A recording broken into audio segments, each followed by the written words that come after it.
Welcome to the Jamul Casino Resort Padres Postgame Show on the Padres Radio Network. Coming up, we'll deliver a full recap of today's game, including highlights from the biggest moments. Listen to Mike Shildt's postgame comments. Plus, we'll bring you today's play of the game. From the Padres Radio Network, here's Sam Levitt.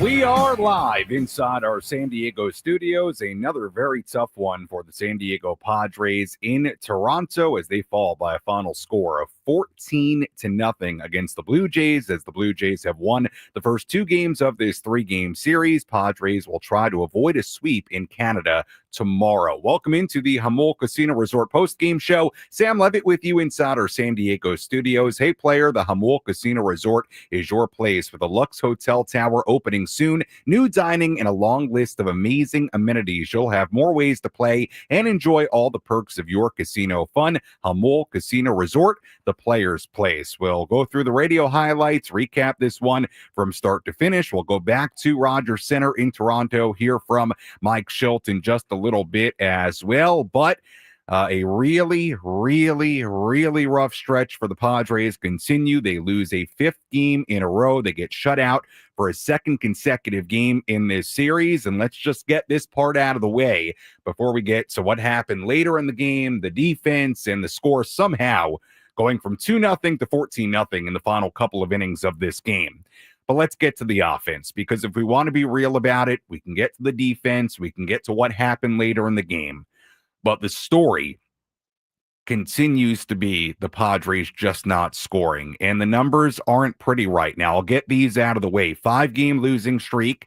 First time the Padres have had a 5-game losing skid since July of last year.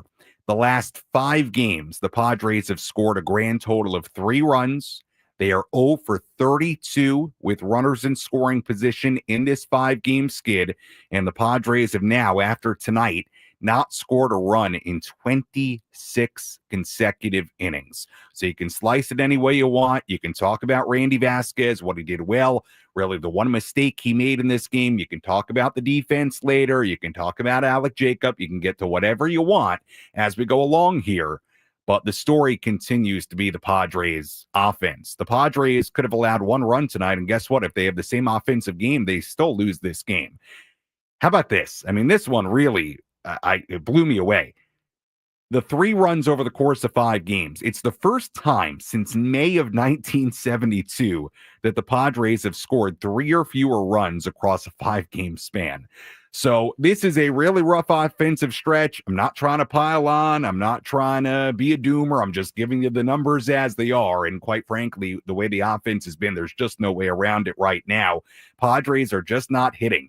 5 hits here tonight. They had opportunities early in this game when it was scoreless to take a lead. We'll go into the situations during our game recap, but the first inning, runner on second base, then third base, runner in scoring position for Machado and Merrill, couldn't get him in. Runner on second base in the 4th inning for Merrill and Bogarts, couldn't get him in. A 2-out triple for Manny, or I should say in front of Manny by Luis Arraez in the 6th inning, couldn't get him in. And keep in mind, throughout this stretch, it was either a scoreless game or a 2-run game. So it was very much a game. Don't get fooled by the final score if you're just tuning in. This was very much a game for the first 6.5 innings of this ball game. And again, the Padres not scoring. Again, and the issues continue to be the same. Not stringing hits together. The hits are scattered.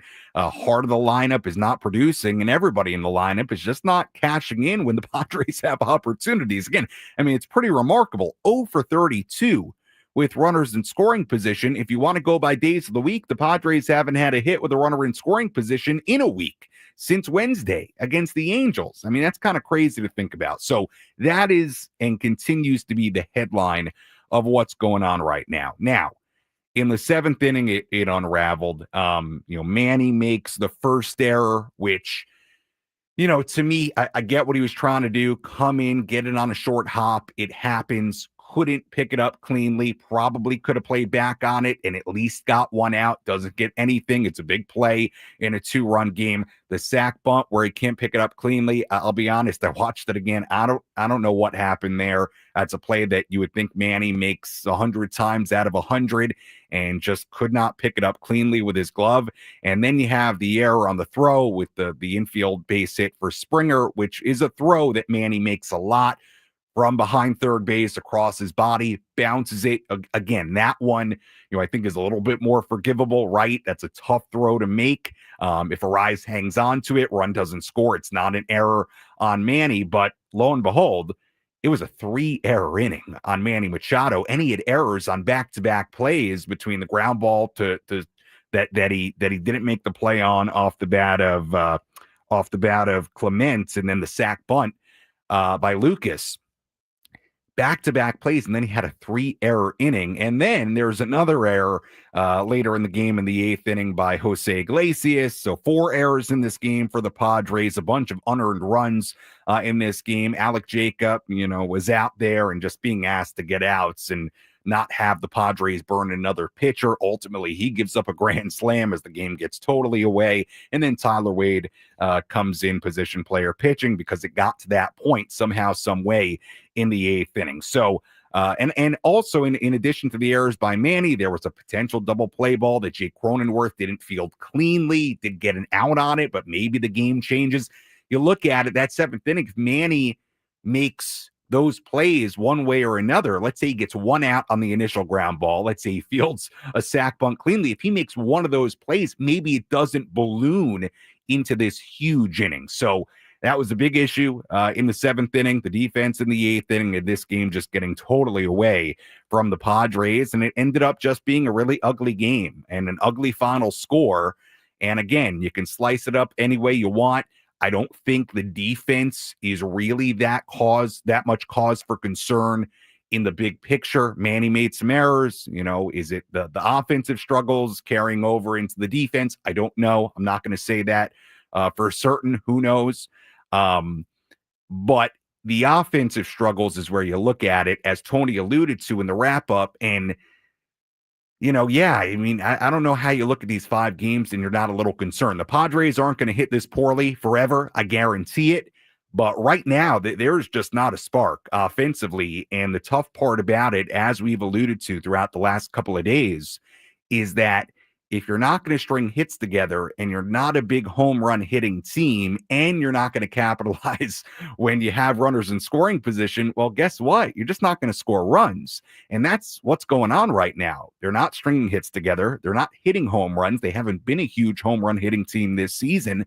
And when they do have opportunities, they're not cashing in. It would be one thing if every time you had an opportunity, you found a way, or at least some of the time you found a way, but they're not doing all 3 of those things right now. They're not stringing hits together. They're not hitting home runs, and they're not cashing in when they do get guys on base and in scoring position. And you add all that up and you get the 3 runs scored in 5 games and a 26 consecutive inning scoreless streak and 5 losses in a row. And now we'll see if the Padres can get things back on track tomorrow in the series finale at Rogers Center in Toronto. We'll step aside. When we come back, full radio highlights. We'll hear from Mike Shildt coming up as well. Final score, the Blue Jays 14 and the Padres nothing. Our postgame coverage continues after this on the Padres Radio Network. Imagine having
Our Jamul Casino Resort Padres postgame show continues here on the Padres Radio Network. Sam Levitt with you inside our San Diego studios. We'll hear from Padres manager Mike Shildt coming up in just a little bit. But first, let's recap tonight's game at Rogers Center in Toronto from start to finish.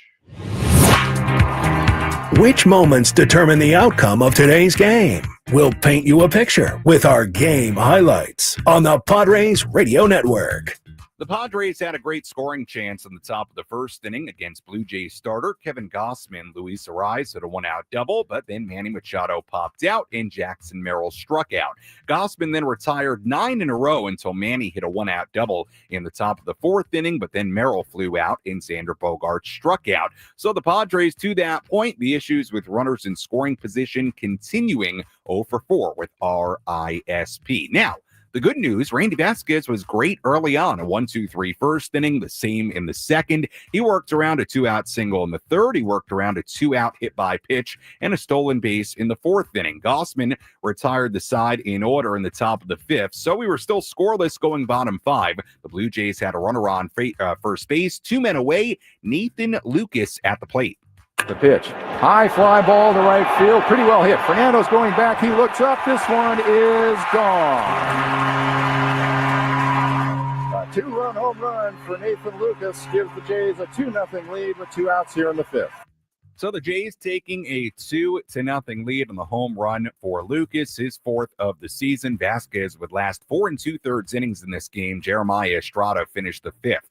Top of the 6th inning, Luis Arraez hit a 2-out triple, so the Padres had yet another runner in scoring position, but Manny Machado flew out to end the inning. On to the 7th, Gausman still working. He struck out 2 in a scoreless frame. That was it for Gausman. He was great in this game. 7 scoreless innings. He struck out 9, allowed just 3 hits and walked nobody. Bottom 7, Adrian Morejon came in, a leadoff single, then an error by Manny Machado on a potential double play ball, and then another error by Manny when he couldn't field a sac bunt cleanly. So the Blue Jays all of a sudden had the bases loaded after errors by Manny on back-to-back batters. Nobody out in the inning for Bo Bichette. 1-2 pitch. Ground ball to Jake. He's got it. He bobbles it. And the only play now is over to second base. The run will score, and the Padre defense is just really falling apart here in the 7th inning.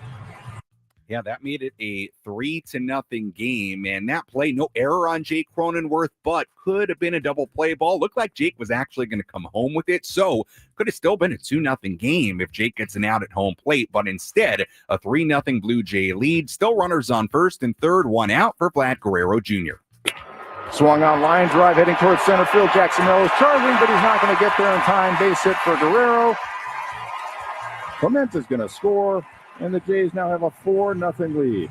Alec Jacob came in and got the second out, but then George Springer hit a ground ball towards the third baseline. It was a tough play for Manny, who tried to make that signature Manny throw from across his body from behind third. He bounced it. Luis Arraez couldn't handle it cleanly, and it bounced far enough away for Bichette to score all the way from second. It was 5-0. It was ruled a single and an error on Manny. So at that point, it was a 3-error inning on Manny Machado, and the Blue Jays had a 5-0 lead. Jacob then issued a walk to load the bases for pinch hitter Jonathan Clase. And the pitch to Clase. High fly ball driven towards the gap. Racing over is Jackson Merrill. He's not going to get it. It's going to be extra bases. 1 run is in. 2 runs are in. It is a 2-run double for the pinch hitter Jonathan Clase. Padres now trail 7-0. So a 7-0 lead. Blue Jays putting together a 5-run rally in the 7th. All the runs against Morejon and Jacob were unearned in that inning because of the errors by the Padre defense. Padres put 2 on base against Jose Urena in the 8th inning. They didn't score. Bottom 8, Jacob stayed on. He hit a batter. He gave up a single. Bo Bichette hit an RBI single to make it 8-0. Then an error by Jose Iglesias on a fielder's choice where he didn't get an out anywhere. That loaded the bases for Dalton Varsho. Bases loaded, nobody out. Swung on high fly ball to deep center field. Jackson Merrill going back. He's at the warning track. He's at the wall. It's a grand slam home run for Dalton Varsho. A grand slam for Varsho. Jacob gave up a double after that. He came out of the game. Padres didn't want to burn another pitcher, understandably, so they brought Tyler Wade in. Wade would give up a couple more RBI hits to make it 4-0, but he did get through the rest of that 8th inning, and that was that here tonight. Final score, the Blue Jays 14 and the Padres nothing. It was a 2-0 game going to the bottom half of the 7th inning. Toronto batting around in the 7th and in the 8th. Blue Jays scoring 5 in the 7th and 7 in the 8th inning. Out of the 14 runs scored, 6 of them unearned. The final line, by the way, for Alec Jacob, 2/3 of an inning, 7 runs given up on 6 hits, 6 earned runs. Adrian Morejon, the 4 runs he was charged with, were all unearned in this game. Padres went 0 for 8 with runners in scoring position. Blue Jays went 7 for 15, 14 runs on 14 hits, 1 error for Toronto. San Diego, no runs, 5 hits, and 4 errors. The Padres lose the 5th in a row. They're 27-20, and the Blue Jays pull even at 500 at 24-24. And now the Padres will try to avoid a sweep at the hands of the Blue Jays tomorrow. When we return, we'll hear from Padres manager Mike Shildt. That's after this on the Padres Radio Network. Stay tuned to the Jamul Casino Resort Padres postgame show. Brought to you by the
Our Jamul Casino Resort Padres postgame show continues here on the Padres Radio Network. Our postgame coverage, as always, brought to you by the all-new Jamul Casino Resort, the Players' Place. Sam Levitt with you inside our San Diego studios as we continue to wrap this one up. Blue Jays win it 14-0 against the Padres as the Padres lose a 5th consecutive game.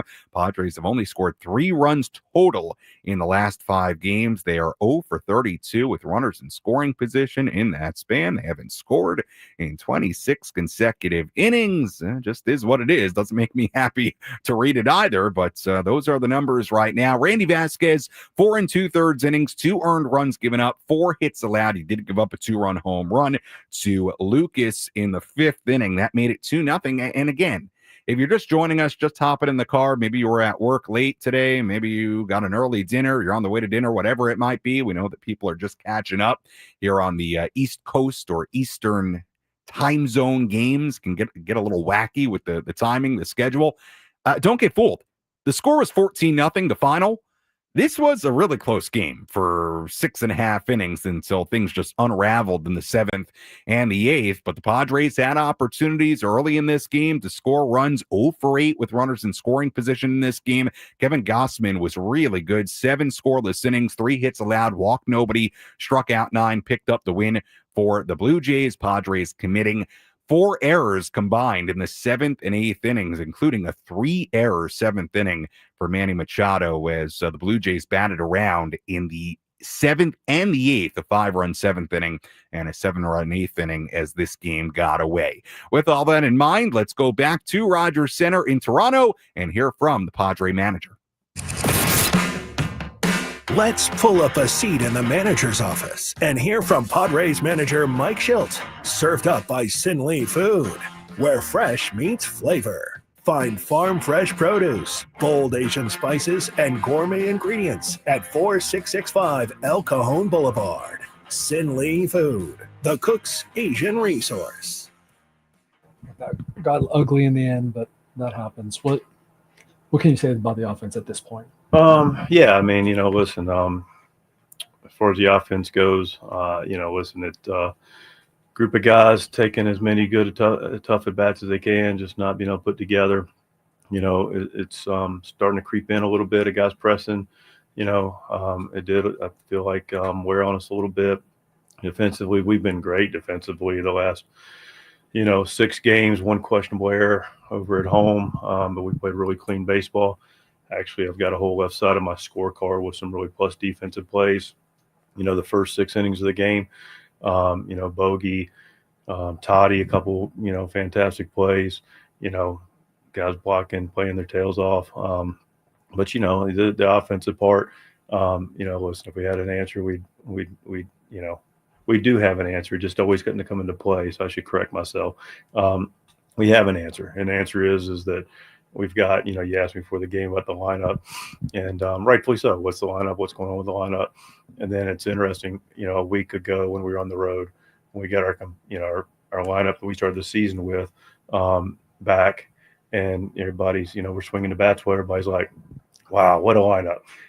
So it's always curious about how the view of lineups are. And so to that point, I tend to feel very strongly about this in our game. That's, it's a sprint within a marathon, but it is a marathon, and I'm not a big overreactor or underreactor to any of it.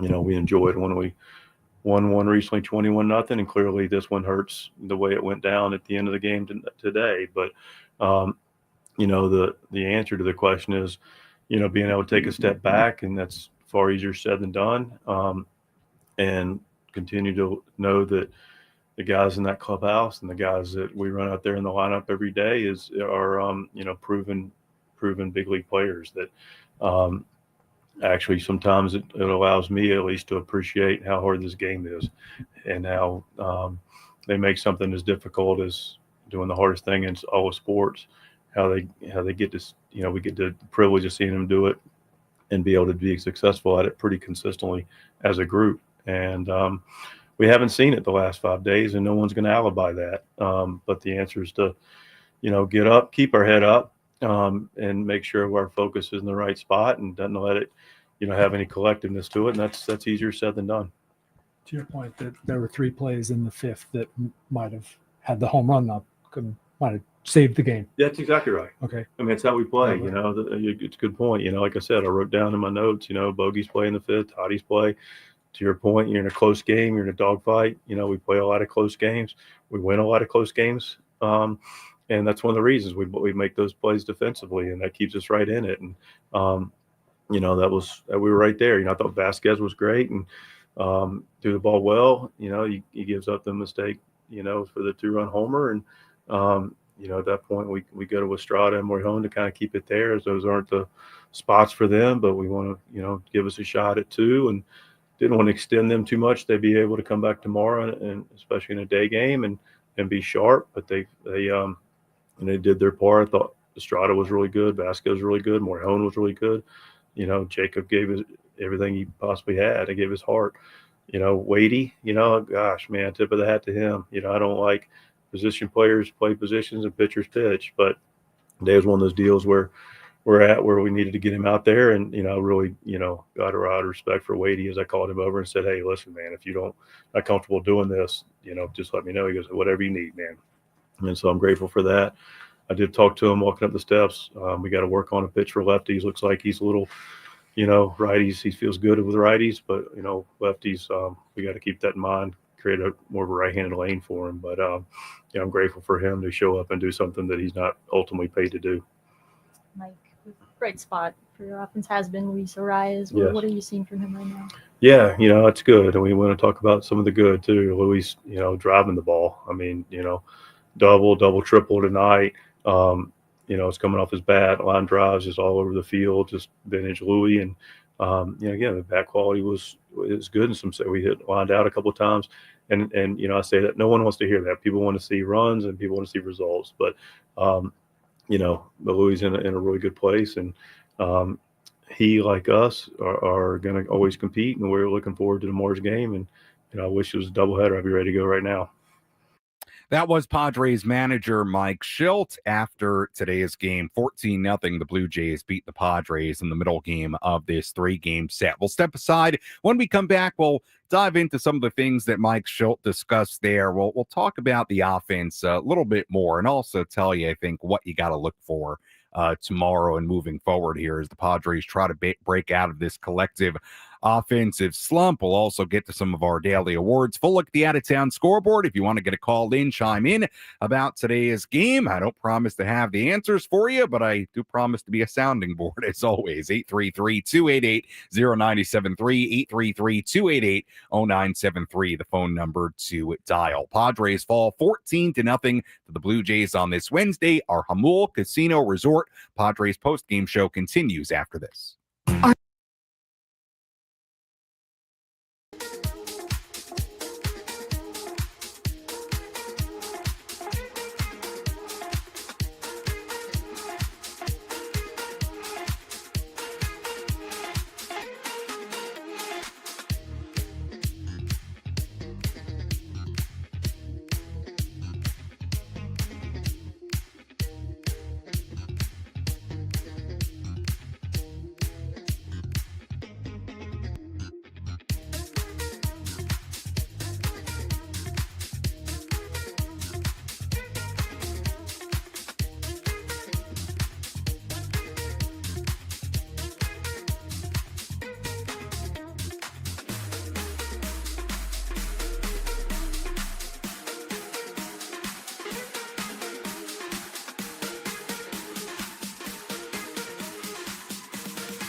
Our Jamul Casino Resort Padres post-game show continues here on the Padres Radio Network. A little iration for you as we welcome you back into our Jamul Casino Resort Padres post-game show. By the way, for any of my fellow iration fans out there, and I've been to, only one iration concert in my time here in San Diego. Not that anybody cares right now, but you know what? Hey, hasn't been a great few days for the Padres, so I'll lighten things up a little bit.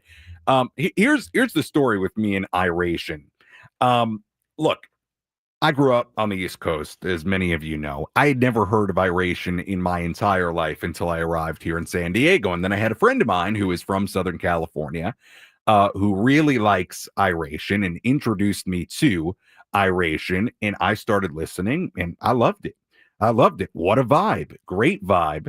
Now, the funny part about it is I would go through like some of the older albums and their most popular songs, and I would say to people, have you ever heard this song? And I quickly realized, because the people would say back to me, yeah, no, I love that song, but like that was like my jam in high school. People, my age, late 20s, early 30s. So, I quickly realized, wow, I'm catching up on music that is like way old, but it's new to me. So I did see iration at the Belly Up in Solano Beach, and they are playing. I bring all this up to say they are playing, just so you know, July 20th at Gallagher Square. So I already looked at the schedule. I think I've got a little morning game. I don't know where they are, the Padres, but I think I'm going to be able to go on that Sunday evening on July 20th. So I'm excited for that. Have not acquired any tickets, anything like that. But just so you know, for any of my fellow iration fans out there. All right. Anyway, July 20th at Gallagher Square. Let's talk about the Padres a little bit more before we get to some of our daily awards. Full look at the out-of-town scoreboard. We will welcome your phone calls in a moment as well. Look, it's not going well right now. There's no way around it. 3 runs scored in 5 games and 0 for 32 with runners in scoring position. You look at it here today again, and I said this earlier, you can't get fooled by the 14-0 score. This game got away. This was a close game for most of it, and really, in a lot of ways, a winnable game for most of this ball game. You heard Mike Shildt in the post-game presser there say a couple of words that you don't hear him very often say. And we know Mike, he is as positive as they come. That is his style of managing and his messaging. And you know what? It's hard to argue with a team that, even with this most recent struggle, is 27-20, and a team that won 93 games under his watch last year. You did hear him say the word pressing and wearing on us a little bit. And I will say, and this is a hard thing, I think, when you're just watching to really recognize, but I bring it up because Tony brought it up in the post-game wrap-up before we came on. You felt tonight, and maybe last night too, like there's some of that. You can just see it, not only in the results, but some of the body language. And you look at kind of what happened early in this game when it was still a scoreless game. Padres get a double from Arise. He's then later on third base after a balk, so he's in scoring position. Manny pops out, Merrill strikes out, and it has been a really rough go for both those guys. Manny did have 2 hits tonight, so hopefully that gets him going a little bit. Jackson took an 0 for 4 tonight, so he is now 2 for his last 27. You look at the 1-out double for Manny in the 4th inning, then Merrill flies out, Bogart strikes out. Right there, 0 for 4 with runners in scoring position, still a scoreless game. A 2-run game, Blue Jays up by 2 in the 6th inning. Luis Ariz hits a 2-out triple. Manny flies out to end the inning. And you just feel like it's all kind of piling on itself right now. And I said before the break, I'd tell you what to look out for tomorrow. Look, if they have early opportunities tomorrow with runners in scoring position, they just got to find a way. I mean, you're looking for just something to change the mojo here a little bit, because an 0 for 32 with runners in scoring position with the names in this lineup, as Mike Shildt says, right? You got all-stars, you got World Series champions, you got batting champions. It's hard to fathom not only the 0 for 32 with runners in scoring position, but scoring 3 runs in a 5-game span. And I said this a little bit earlier, and it just is what it is. It is the first time the Padres have scored 3 or fewer runs across a 5-game span since May of 1972. So, I mean, this is a really, really rare kind of stretch that you don't see many teams, not just the Padres, but many teams at all, go through offensively. And again, little hard to believe with the names in this lineup, and a lot of guys aren't swinging it well, and nobody's hitting well with runners in scoring position. So you just have your fingers crossed that they can get it going tomorrow. And look, I'll also say this. I can guarantee you that the Padres will not hit like this the rest of the year. You are not as bad as your lowest of lows. You're also generally not as great as your highest of highs. This team will hit again. But hopefully that starts tomorrow, because it has felt the last couple of days like it's compiling on itself a little bit, and you just need something to allow this offense to take a breath and get rolling again, and hopefully that can start tomorrow. Padres did have some bright spots in this game. I do want to focus on a few of those. Let's tell you about today's relief pitcher of the game. Which pitcher entered the game and slammed the door shut? This is today's relief pitcher of the game, presented by David P. Shapiro Criminal Defense Attorneys. When your freedom and future are on the line, you need the best arm in the pen. Visit davidpshapirolaw.com.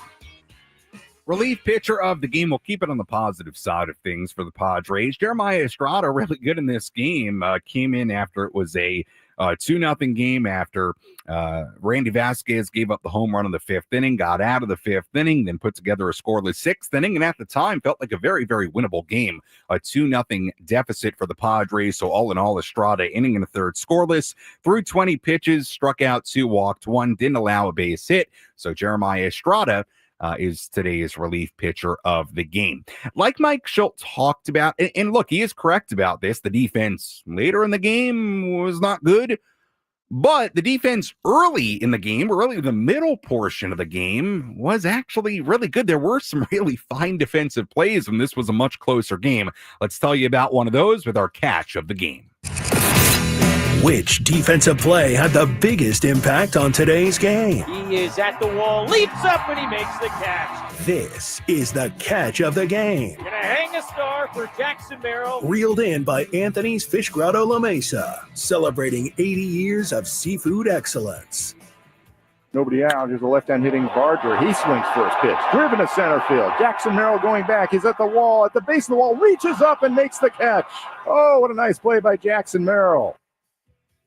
What a play by Jackson Merrill that came in the 5th inning, at the time helping it remain a scoreless game. In fact, Xander Bogaerts after that would make a really nice play on a ground ball up the middle to get a force out at second base. Of course, moments later, the number 9 batter for the Blue Jays, Nathan Lucas, hit a 2-run home run to put the Blue Jays ahead.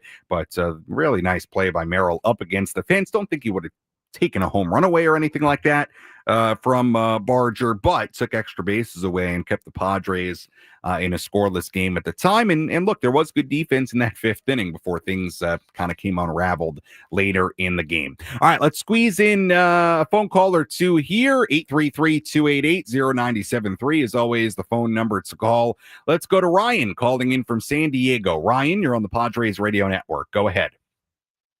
Sam, how are we doing? I'm doing all right. I want to say before we dive into anything, and it won't be too long, appreciate the job that you do and understand nights like tonight for you got to be especially tough. So appreciate what you do. Appreciate you touching on all the tough points while also trying to keep it positive, because there are positive to take away. The one thing I'll just say, okay, going through this rough stretch, 27-20 is a good record. Started 7-0. So pretty easy math there. Yeah. 20-20 since then. It's about 500 ball. That wouldn't get you in the playoffs. The offense has struggled, but it's lesser now about maybe the rough stretch we had with the injuries. And now they're not a bad hitting team. Like you said, this isn't going to happen all year. However, when you look at the more advanced metrics that would indicate success and failure in a sustainable way, they're 29th in stuff like average launch angle. They're 26th in hard hit percentage. They're 29th in ground ball percentage, or second highest. They swing at the first pitch, ninth highest in baseball. So they swing early, they swing often. They're not hitting the ball hard, and they're not putting it in the right spots in terms of launch angle. This is the second straight stretch of 26-plus innings, or second stretch this season of extended scoreless stretch of innings. No, that's fair. Yeah, Ryan, look, and I believe you on the advanced metrics and appreciate the phone call. Look, I'm not shocked by him because they haven't slugged a lot. They don't hit a lot of home runs. They haven't slugged a lot. And look, it's fair. They have went through now a couple of extended, really offensive droughts in the early part of this season. And look, if you want to zoom out a little bit, I don't think it is reason to panic about this team or the offense. We've seen them score a lot of runs. Ryan, it's totally fair to look at some of those metrics. They don't slug a lot. That's not the offense they've been this year. And to my point a little bit earlier, it's what makes it really tough for them when they're not. So, if they're not going to string hits together, and they're also not going to capitalize on any opportunities with runners in scoring position, and you're not going to hit home runs, then it's going to be really hard to score. And look, Ryan, to your point about the lack of slug, because I think when you talk about launch angle and you talk about hard hit rate, I think you're kind of dipping into that, is the lack of slug. Look, something that would cure some of their offensive woes right now is just more slug and hitting more home runs and more extra base hits. You'd find it easier to score runs, and they're not getting that right now. If you want to look at the record, look, going back to April 15th, after they started this season, I want to make sure I get this right here. After they started the season, let me make sure I get it right because I want to make sure I get the numbers right here. They started the season through April 14th with a record of 14-3. From April 15th on, they are now 13-17 from April 15th. So what do we learn from that? Look, it has been below 500 baseball for now a 30-game span. I don't believe that's going to be reflective of the type of team they're going to be, but there's no doubt when you look at the record, which is still good at 27-20, it is also a product of a red hot start they got off to. And look, they did bank wins. That's part of the reason why getting off to that kind of start is nice. It gives you a little bit more wiggle room when maybe over the course of 30 games you're under 500 like they've been. So look, we'll see. It is part of a long season. They're going to hit again. I guarantee it. Are these offensive droughts a sign of a deeper offensive issue? I don't know. They certainly aren't slugging, which is a little concerning with some of the names they have in this lineup. And it's no secret, man, he's only got 3 home runs. Xander isn't slugging much. Fernando obviously has. You're not going to get a ton of slug from Arise. We know that. Jackson, should slug. He's going through a really tough stretch right now, which, is not the end of the world. Players are going to slump. A young player is going to slump and have to figure his way out of it like Jackson did at times last year. So look, I think it's fair to have concern. How much concern I think is tough to say right now, but there have been a couple of real offensive droughts in the early part of this season, and you go back a little ways here, and it has not been, over 500 baseball, but you look at the other side of that, it's also May 21st, and there's a long way to go. And I think the story of the Padres and who they are, it's a long way from all being written. I mean, and look, if you want to be concerned about the underlying metrics, I can't argue with you on that. But what they mean, a third of the way through the season, I'm not quite sure in the macro sense what to make out of yet. And we'll see what the story ends up being when it's all said and done, or at the very least when we get deeper into the summer. All right, let's step aside. When we come back, we'll squeeze in another phone call or two. Full look at the out-of-town scoreboard, and also hear tonight's play of the game. Final score, Blue Jays 14 and the Padres nothing. Our post-game coverage continues after this.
Our Jamul Casino Resort Padres post-game show continues here on the Padres Radio Network. Sam Levitt with you inside our San Diego studios as we continue to wrap this one up. Blue Jays win it 14-0 against the Padres. Padres have lost 5 in a row. We'll take a full look at the out-of-town scoreboard, wrap things up, get you ready for tomorrow morning's game in just a little bit. Let's squeeze in one more phone call here. Let's go to Ramona. It's Charles calling in. Charles, you're on the Padres Radio Network. Welcome in. Hey, thank you for taking my call. You got it. I just want to bring up one point. And you said, we're below 500 since starting 14-3. A good month of that portion, we were missing. Yeah, for sure. Pretty much all our guys. No, totally fair. So, a point, Charles, I should have made when I said it. Totally fair. You're right. I missed that. Yeah. So we take that out, and we're still looking pretty good. Feeling horrible. Feels like it's never going to end. But you have to be talented to be this bad. So there's no way that we can go down from here. Well, you can only go up. Yeah, Charles, appreciate the phone call. No, Charles makes a good point. I should have mentioned that, and that's my error on that record since the 15th being 13-17. Because in fairness, and let's be fair, yeah, a good portion of that, they were really banged up. No Merrill, no Cronenworth, no Rise for a week of that. Now, with that said, this latest offensive downturn is coming and they're fully healthy and they've got everybody. So a little bit of both. All right. One final phone call here. Let's go to Renee, Spring Valley. Renee, you're on the Padres Radio Network. Hey, Sammy, listen, man, this is something I've been telling my son, and I repeated to some of my family today is this is baseball, and the same thing that make you laugh will make you cry. I mean, this was a tough one, Thankfully, I was busy. I wasn't able to sit and watch the whole thing. And I right around the 6th inning, I said, oh, God, I'm glad I'm not watching this game. I heard bits and pieces, just a bunch of stuff going on. But, as painful as it is and as hard as it is to watch and listen to, I still hold out hope, man. And I texted my cousin, and he said, I'm crazy. I said, as I told him at the beginning of the season, I said, man, we're going to win the division. And I remember last year, we had a similar conversation, Sammy, where I said, listen, for those who are faint of heart, tune out, don't watch, don't listen.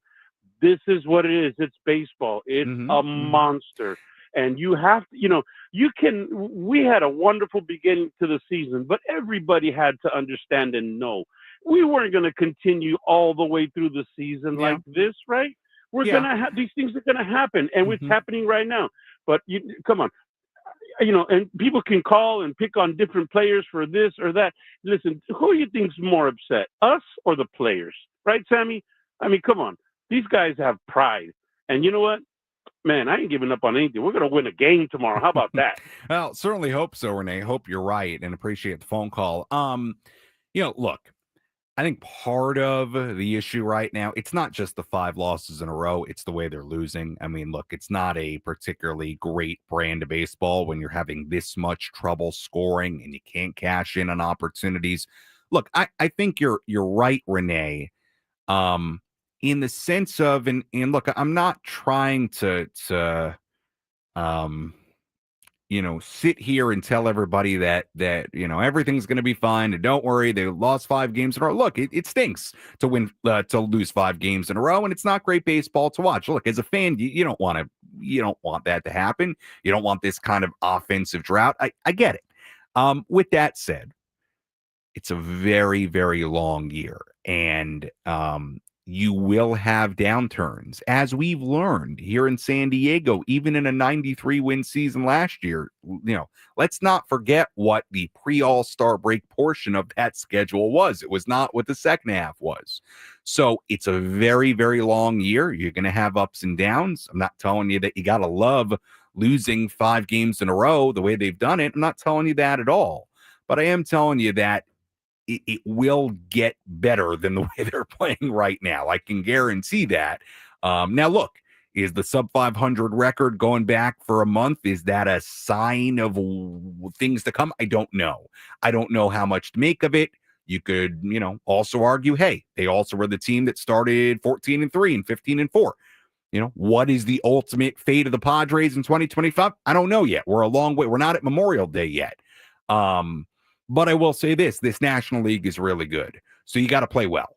And you don't want what has become a 5-game losing streak to turn into a really extended stretch. You don't want it to turn into losing 9 of 10, 10 out of 11.